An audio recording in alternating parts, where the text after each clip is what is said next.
So question number 4, do you have at least one relative who you're not living with that lives within 50 miles who you can rely on if there was an emergency that came up? 50 miles would be somewhere between here in Ogden and then here in Malad, here and over in Logan, somewhere in that vicinity. Okay, question number 5. Do you exercise to the point of perspiration at least 4 times a week for at least 30 minutes? Now, if you have a job, if you're working where you're getting your heart rate up, you're perspiring for at least 30 minutes, that would count. Again, 1 if you always do, to 5 if you never do. This next one, I refrain from smoking. Refrain means you never smoke. So if you put 1, that means you always refrain from smoking, which means you never smoke. Or if you put 5, that would be you never refrain from smoking, or you smoke like a chimney. Same is true with question number 7. I refrain from alcoholic drinks. If you never drink alcohol, you would put number 1, meaning you always refrain from drinking. If you drink so much that you pass out in the urinals, then that would be a 5, that you never do that. Hopefully he caused a smile on your face. Okay, number 8, I'm the appropriate weight for my height.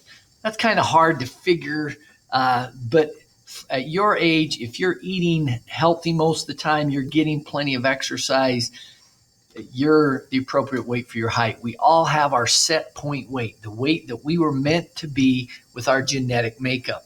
And so I would guess 99.9% of you could put 1, that you're the appropriate weight for your height.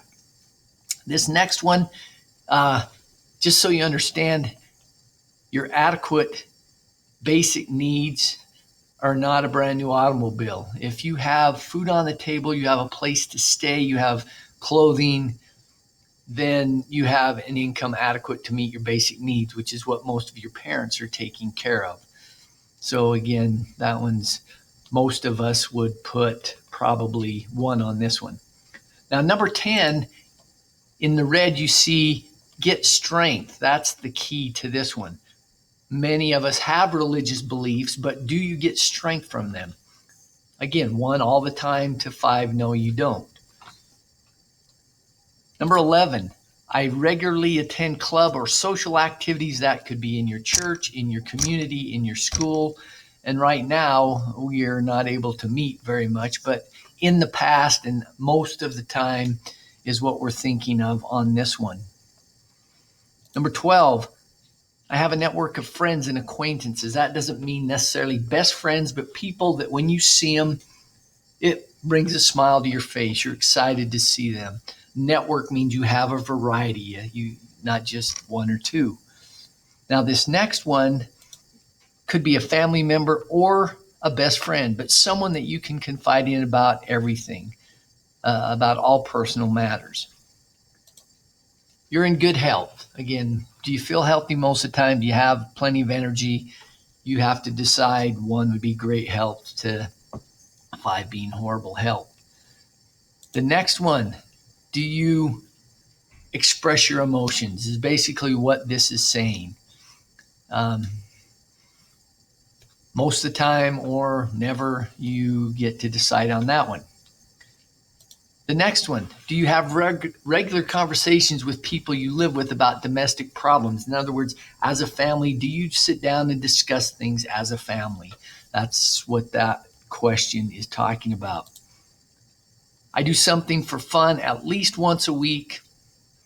Pretty self-explanatory again. I'm able to organize my time effectively. We are so busy. Do you plan out your time? Or do you just go by the seat of your pants, and sometimes you have a lot of stress, sometimes you don't? Number 19, I drink less than 3 cups of coffee, tea, or caffeinated pop a week. Notice that does not say a day, that's a week. And we will talk about a little later what it is about caffeine that hurts our ability to deal with stress.